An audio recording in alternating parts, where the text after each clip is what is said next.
Good evening and welcome to the New York Symposium with Diane Sayre. Today is July 12th, and I'm happy to be joined by my fellow LaRouche candidate, Jose Vega, in New York's 15th Congressional District.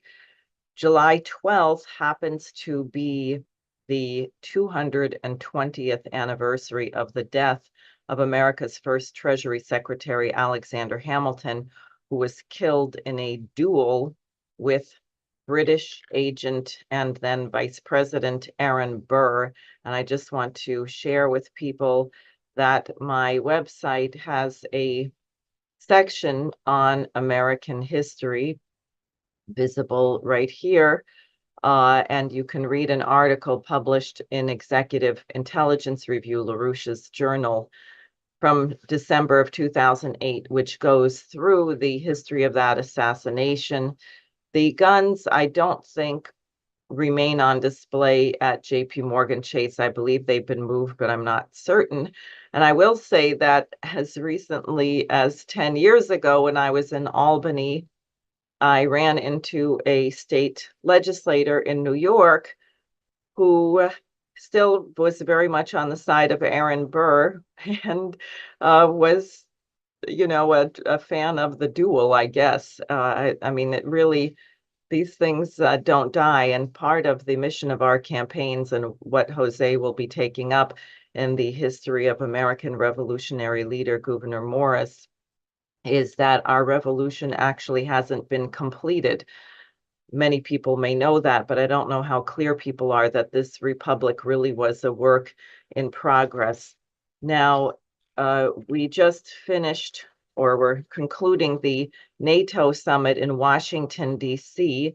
Many people were very concerned about the performance of President Biden there after his obvious senility and various problems, age-related problems in the debate.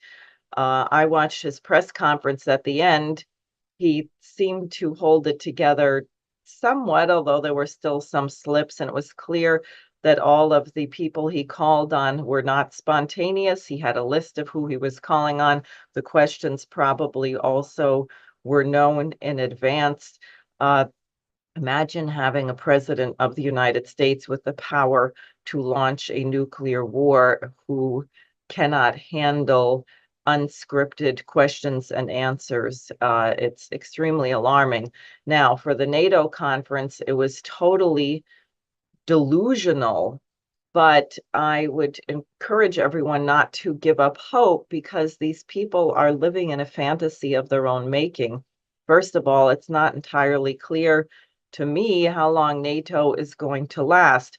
Turkey has signaled that it would like to join the BRICS. I don't think being part of the BRICS and being part of NATO, which has basically declared war on the BRICS, is a compatible relationship. If it were up to me, I would certainly choose to work with nations that were interested in economic development as opposed to nations that were going to start war, impose sanctions on their allies, and all kinds of other things. So we'll see about that. Then you had the Hungarian Prime Minister Viktor Orban, who just did a rather remarkable tour to attempt to end the Ukraine war. He met with Zelensky in Ukraine. He met with Putin in Russia. He met with Xi Jinping in China. And he is, or did meet, I guess, with former President Donald Trump yesterday. People are presuming at this point that the Democratic Party has so effectively shot itself in the foot by sticking to Biden and then possibly choosing Kamala Harris, a well-known pothead and laughingstock, as perhaps replacement for Biden. This is really a losing proposition. But as for what NATO decided, they said that they want to create a pathway for Ukraine to join NATO. This was said in 2021 to be a red line for Russia. And I have to applaud the courage of the president of the Czech Republic, Fico, who, although he was shot multiple times nearly killed in an assassination attempt, he has not been silenced. And he said that inviting Ukraine to join NATO means World War III. And then he added, but I'm not sure that we're not already on a trajectory to World War III. So the block of resistance within NATO is growing. However, what was announced is that we are going to start stationing long-range nuclear and other missiles, including hypersonic, which we don't have operational right now. The Russians are way ahead of everyone else on hypersonic missiles, but at any rate, we want to start stationing them in Germany. We are going to be sending finally the F-16 fighters to Ukraine. These are planes that are capable of carrying a nuclear bomb. If you were Russia, what would your response be to a plane that was nuclear capable heading toward your country? Obviously, you would have to shoot it down. You probably would destroy the airways. You wouldn't even want it being able to launch. So what you see is in the West, the arrogant delusion, the delusion of the people behind Biden who think the American people are so stupid that we do not notice that the emperor has no clothes. The question is, what are people going to do about it? And Lyndon LaRouche said some time ago that the key for Americans, the key for us to get out of any crisis is to revisit and consider the intention of the founding of our republic. What is the basis of this nation? What do we have to draw on to cause our nation to become a force for good in the world as opposed to dictatorship? So I will stop there, and I'm happy to introduce Jose Vega. And Jose, please go right ahead. Okay. All right. Well, thank you for having me, Diane. What a happy, well, not a happy coincidence that we're meeting on the 220th death anniversary of Alexander Hamilton, and I'll be giving a presentation on one of his best friends, Gouverneur Morris. Gouverneur Morris and Alexander Hamilton worked very closely when it came to building the nation, as I'll talk to here in the presentation. And Morris actually gave the eulogy at Hamilton's funeral. And let me just pull up a picture here of who Gouverneur Morris even is and who the hell I'm actually talking about so that people can know here. Here we go. Let's see here. This, and then we'll do. All right. Can people see that? Can you see that, Diane? All right, so the person on the left is Gouverneur Morris. The guy on the right is actually Robert Morris, and they're not even related. They were just two guys with the name Morris. But I will bring up a picture here. This is just Gouverneur Morris here. He was famous for his peg leg, and he also had another disability where he had scalding hot water on his arm. So he also had I think it was his left arm that was completely disfigured. But people often refer to Morris as the forgotten founding father because people don't know him. He's not on any of our bills. He's not in any of our, he's not like a Washington or a Hamilton. He doesn't have a musical written about him. But he did pen some of the most important words, which was the preamble to our Constitution. People may know the beginning of it, we the people. People often like to say that, but they don't like to actually practice it in principle. But we the people of the United States, in order to form a more perfect union, establish justice, ensure domestic tranquility, provide for the common defense, promote the general welfare, and secure the blessings of liberty to ourselves and our posterity, do ordain and establish this Constitution for the United States of America. Now, he wrote the preamble to this as well as penning the physical document of the Constitution. Somebody had to write the thing down, and there was a lot of debate as to who would even do that. And people thought that Gouverneur Morris was the most qualified to do so. Now, who exactly is Gouverneur Morris? And where was he born, and why does he matter, particularly to us here in the Bronx? Well, Gouverneur Morris was born in 1752 to his father, who you see here, Lewis Morris Jr. Lewis Morris Jr.'s parents, so Gouverneur Morris's grandparents, were actually from Wales, and his maternal grandparents, his mother, Gouverneur Morris's mother, was named Sarah Morris, and her parents were from Dutch and France.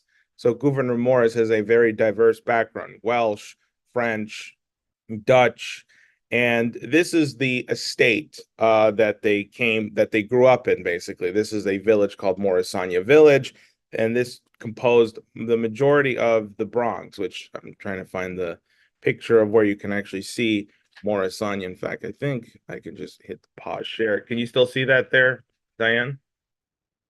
Yes. Uh, okay, yeah. So I'm just pulling up here a map of the Bronx. There we go. 1860 map. So you can, here we go. I think this is it. Maybe this one. Okay, well, basically all of modern day the Bronx was seen as Morrisania because the estate, here we go.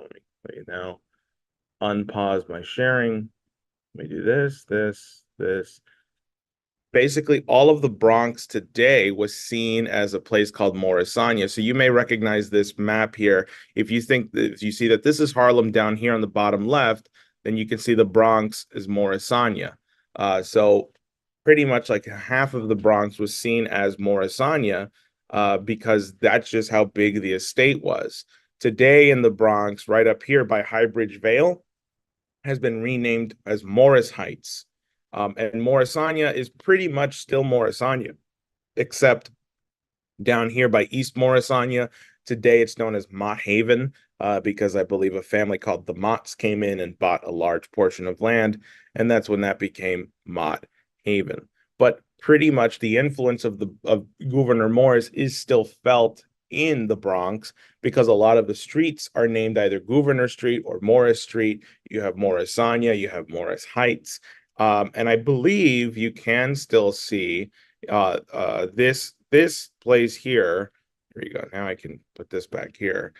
This old town of Morrisania, I believe, still stands here in the Bronx, and you can go see it. It's just kind of hidden and run down, but it still can be seen. Gouverneur Morris, as a young man, he was 12 years old, and he got a scholarship to King's College. Um, and he would then graduate in 1771 with both his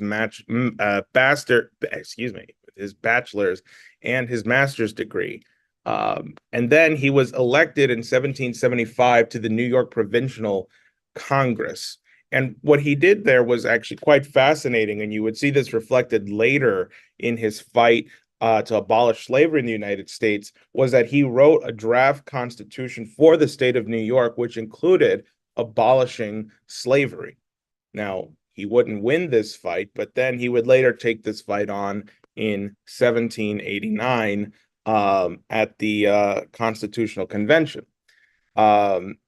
Morris, the American Revolution begins and the war starts. And given the fact that this guy had lost his leg and had a disfigured arm, he could have not fought. He was actually exempt. And given the fact that he was also in the Continental Congress, and was one of the signers, I believe, of the Confederacy, he was already exempt of military service, but he still volunteered anyway.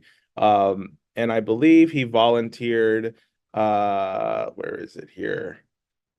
At the name of the, man, hold on. I got it right here. He volunteered, yeah, basically like the modern day National Guard. This was called the, what is it called here? It was a hold on. Special militia that proliferated in New York City, and it acted as the basically the nation's Minutemen in New York, but I can't find the name of the actual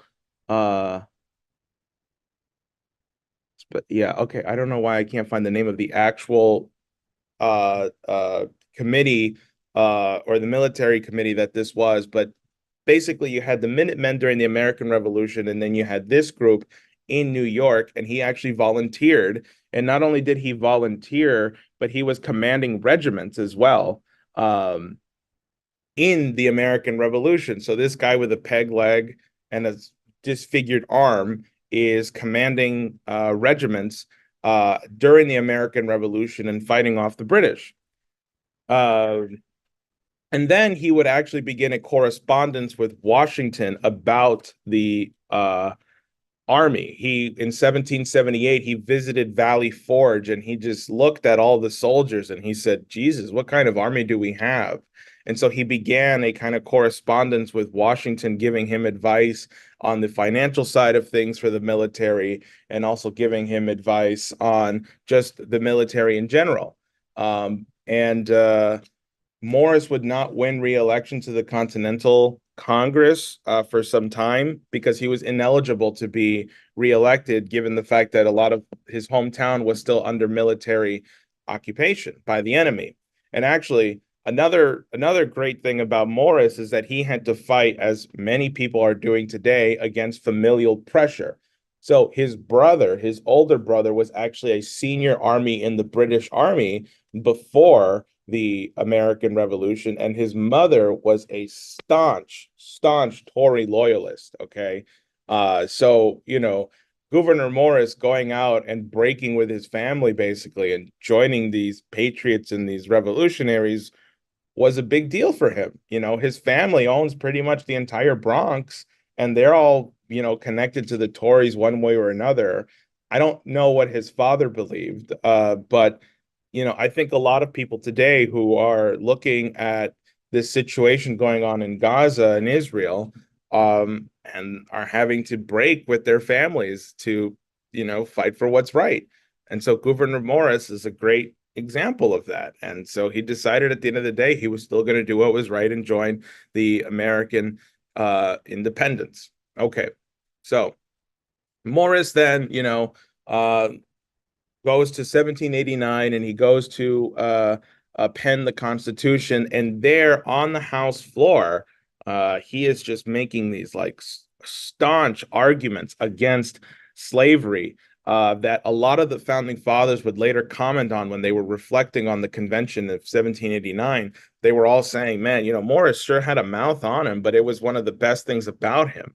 And this was something that people at the time thought was holding Gouverneur Morris back. The fact that he was just so frank, and he was just so he was just transparent. He spoke his mind, and he just said whatever came out of his mouth. Now I hear that, and then you hear his speech. So this is an excerpt of what he said at the Constitutional Convention when the argument of slavery was brought up. He said, "It was a nefarious institution. It was the curse of heaven on the states where it prevailed. Compare the free regions of the Middle States, where a rich and noble cultivation marks the prosperity and happiness of the people, with the misery and poverty which overspread the barren waste of Virginia, Maryland, and other states having slaves. Travel through ye whole continent, and you behold the prospect continually varying with the appearance and disappearance of slavery." And then he would go on to continue and criticize the three-fifths rule. He says, "Upon what principle is it that the slave shall be computed in the representation? Are they men? Then make them citizens and let them vote. Are they property? Why then is no other property included? The houses in this city are worth more than all the wretched slaves which cover the rice swamps of South Carolina. The admission of slaves into the representation, when fairly explained, comes to this, that the inhabitant of Georgia and South Carolina, who goes to the coast of Africa, and in defiance of the most sacred laws of humanity, tears away his fellow creatures from their dearest connections and damns them to the most cruel bondages, shall have more votes in a government instituted for protection of the rights of mankind than the citizens of Philadelphia or New Jersey, who views with a laudable horror so nefarious a practice." And of course, his resolution to I abolish. want to pause there because I think this is really important, and I don't think that everyone may catch the irony of what he's saying. And the Constitutional Convention, by the way, was 1787. But 3/5 of a man, it's not that a slave was given that vote.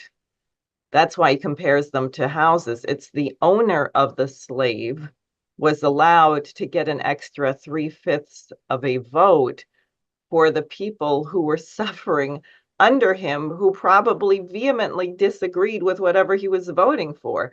So if somebody owned 5 slaves, they would be given 3 extra votes, which also was a way of destabilizing the United States by giving a disproportionate power to slave owners in the South because they were given extra votes for their own interests based on how many human beings that they owned.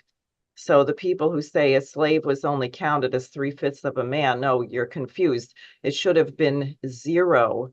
The slave owners should not have been allowed to vote for their property. And he's saying if you take the value of a house, then I'm sure Morris's family was really rich. They should have had a lot more votes than the Southern slave owners. And then his point, so here's a nation that professes every man is born equal, and you're going to allow the people who are violating that, who are owners of slaves, to have disproportionate weight in your government. And I don't want to fault them because I don't know. I mean, this was such, it's not clear, or probably clearly we could not, since there were vehement opponents of slavery at the Constitutional Convention, as Morris and Ben Franklin and others. Probably we could not have gotten this Constitution passed without that compromise. Yeah, well, I think that's the kind of irony that people don't understand, or how could they rectify in their minds? Well, why can't everything have just been perfect from the Constitutional Convention? Why couldn't we have actually had a country after that? I mean, and it's something that, on first glance, it wouldn't make sense to you if you don't know about people like Morris and Hamilton and Franklin, who were staunchly against slavery. And then Washington would also then be brought into his anti-slave stance afterwards as well. Um, and I think also that ties back into why Morris wrote the preamble the way he did. Because what's the point of the preamble? The preamble says right there, we, the people of the United States, in order to form a more perfect union, establish justice, ensure domestic tranquility, provide for the common defense, promote the general welfare, and secure the blessings of liberty to ourselves and our posterity. I think this was kind of a way in which Morris was trying to say, okay, well, I have to make sure that people know that this is a process. I mean, look at the things we're struggling with today, or look at the civil rights struggle of the 60s. It's that same system that was established in 1787 that gave people the tools to fight for their civil rights and give them the civil rights. And it's the same tool that's going to allow us today to actually take back our government from these imperialist forces that have successfully hijacked the government. And yeah, no, so I agree with you there, Diane. Let me just finish the last few Yeah, slides. go ahead. I didn't mean to interrupt, but this is so important and people get it so wrong. So good. Go ahead. Oh, of course, yeah, yeah. I just wanted to talk a little bit about what was Morris doing after the ratification of the Constitution, and now that there is a country. Well, first of all, he replaced Thomas Jefferson as being the ambassador to France. And he went over there because there was a revolution happening. And his job over there, him and Lafayette and a few others, were over there to guide people as to, well, here's what worked in America, and here's why we did this, and to try and instill the principles of the revolution in France. But then, of course, it turned into Jacobinism. But what Morris did not do was he did not flee France during the Reign of Terror. He was one of the only few Americans who decided to stay there and witness all the bloodshed and actually see what was going on. And so he would then come back to the United States, I believe, in 1794, or maybe slightly more than that. I think it was like 1796. He came back to the United States. He was still a statesman. And then in 1803, or was it 1810? Hold on, excuse me, it's 1810. He was the chair of the Erie Canal Commission from 1810 to 1813. So Morris would then become very involved in major infrastructure programs like the Erie Canal. And I believe he was asked to fill a vacancy in the Senate in New York. And that's how he became the chair of the Erie Canal Commission. And so and finally he would die in 1816 on November 6th. Now, no, do I not have the picture of his grave? Um, Gouverneur Morris, I believe, and this goes back to the point that you were making, Diane, before about about what Gouverneur Morris was saying there and the irony of it, is that he knew right there that, okay, we are not going to establish in his mind what he thought would have been the perfect government. But also he wasn't necessarily trying to, because he knew that he wasn't going to get everything that could have been or should have been needed in the Constitution. But he had faith in something called the posterity or the future. He had faith that future American citizens born long after he would die, and him and a lot of other founding fathers believed this too, would actually continue to perfect this process, create something that is more perfect. And he was right, because Lincoln would then go on later to abolish slavery 78 years later, or excuse me, 87 years later, would go on to abolish slavery. And a whole civil war was fought about it. But Morris and Hamilton had faith that somebody would, just like they have faith today that somebody will actually continue to make the country better and progress it and develop it forward. And should it ever fall in the hands of tyranny like it has now, that people will use the tools that we were given by Morris and Hamilton and company to take back our government, kind of like we need to today. And I wanted to just show people, we had people come to Gouverneur Morris's grave. And I thought I had those pictures in my slideshow, but I don't. But I do have a picture of Gouverneur Morris's grave site here. And it's overgrown. I mean, this is a nice picture just because it's a nice picture, but he's buried at St. Anne's Church, and I believe there are a few other members of the Morris family there as well. I think what is required is a restoration and a restitution of the grave site of Gouverneur Morris. I think the way in which we treat these burial places of Gouverneur Morris, I mean, this is what we saw with the Grant and Grant's tomb. When you restore these things, it's a metaphor for the United States. Are we willing to clean up our history and use it today? Are we willing to clean up our founding father's grave as a restoration of the principles that are established in the preamble of the Constitution and the Constitution itself? And so I think it is up to the Bronx to elect both Diane and I as a metaphor to clean up our history and use it again today. So that's my kind of like introduction of who Gouverneur Morris is. Well, thanks very much. I was thinking about the discussion we had over at your campaign office opening, and congratulations. I think it's the first symposium we've done with your new office fully operational. On this whole slavery question and why they would compromise. It's very easy after the fact to say that you would be pure and you wouldn't compromise. And I think that people are missing the point. What the American Revolution was against was the British Empire. And the British Empire was global.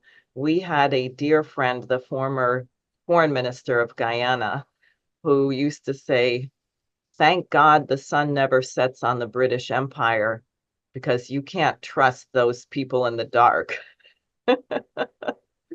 And they were committing genocide all over the planet. Later, they would run the opium wars against China and the hashish wars against India. 80 million people were starved to death by the British East India Company in India. Millions of Irish were starved by the British.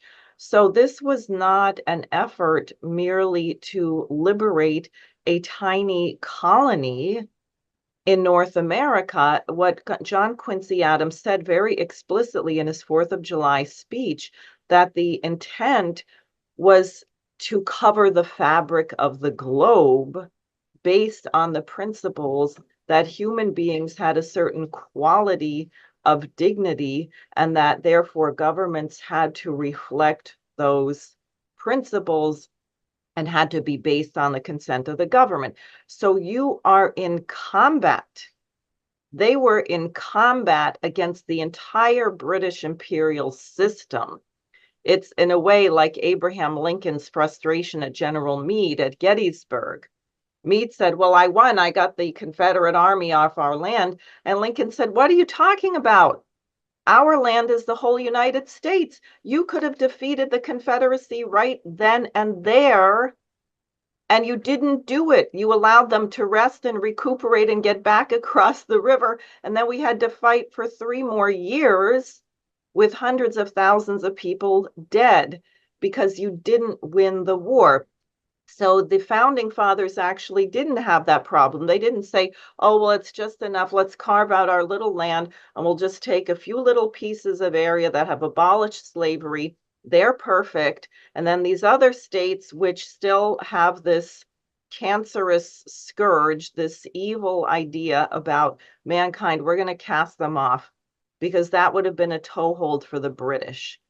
And it was an ongoing battle, and in fact, a terrible turning point in the United States, because really, up through the turn of the century, Americans were very clear on how evil the British Empire was, how they had tortured the prisoners, all of the crimes they had committed. And then what happened?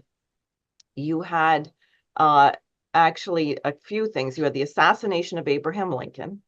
You had the assassination of President Garfield. You had the assassination of McKinley, both of whom, by the way, were trying to liberate South America from a colonial empire, both of whom were assassinated. McKinley right here in New York, in Buffalo, at what? The Pan American Exposition, discussing exactly this, liberating the world from the British Empire, not running around dictating to people what form of government they must have, but saying that it is wrong to crush the free will of any human being. That's what we were supposed to stand for. And then we got snookered into World War I. We had a terrible president, Woodrow Wilson, who revived the Ku Klux Klan and all these other things. And what happened? Suddenly, the German influence of Friedrich Schiller, which had been very strong in our nation, was brushed aside. And Suzanne Klebe, you might remember that symposium we did about that film called The Spirit of 1776, which was banned during World War I because it put the British in a bad light. And there was actually a case. The case was called The United States versus the Spirit of 1776. Wow. By which they put the author of this film in prison. I mean, think about that. So they had to do a lot of work to get people confused, to get people to think that we were the British Empire, when in reality, we had been fighting the British Empire, and we had to absorb a problem, namely slavery, with the intent that it would be dissolved, that we were working it out, that we were getting rid of slavery, and became perverted. And I think today this is so important for people to understand about our nation. Yeah, I agree. And I think another thing that's so important and so great about Gouverneur Morris is that he actually hated mob violence. And you see this, and so you must, when Hamilton died, Hamilton's wife came to him in tears saying, your best friend has died, and I need you to give the eulogy. And Morris wrote in his diary how much he agonized about what he actually had to say. He didn't really, what do you say about your best friend who's this great American figure. And I believe that was also the most well-attended funeral at the time, ever in the United States' history at that time. But he did not use the podium, and he was explicit about this in his diary. He did not want to rouse up anger against Burr. He didn't want to do that. Instead, he gave this speech about why people should pay homage to Alexander Hamilton by continuing the mission of the United States. That if you're upset with what happened, continue the mission of the United States. And he also, was kind of sober that Hamilton also shared a little bit of a responsibility in his own death, because Alexander Hamilton was a hothead. He put himself in the situation to begin with. That's how Morris saw the situation. And that's the kind of person Morris just was. But I say this in respect to today because we're not trying to rouse people in this angry mob, kind of get your pitchforks and go and hang all the politicians or something. No, we're doing something very clear, which is we are trying to advance what was started almost 250 years ago and continuing it forward as the path towards liberating people from the mental slavery that Wall Street has us all in right now. Yes, and while our republic or our Declaration of Independence was declared almost 250 years ago, of course, this fight goes way back to Solon of Athens. It goes way back to the fight against the Roman Empire. There's a thread. It really divides mankind, which is, do you see human beings as animals? We're a tiny elite who has the right bloodline or the right income or owns the right property or whatever it is. Sliver has the right speck on the left side of their nose or whatever it is, determines that you're supposed to be the ruler. And everyone else is just cattle to be culled or herded. That's the oligarchical view. And I will add that I think this is one of the things that's so very destructive whenever you have a genocide against an ethnic group, whether it was the Holocaust committed by the Nazis under the direction of the British Empire with the support of Brown Brothers, Harriman, Prescott Bush, and Montague Norman.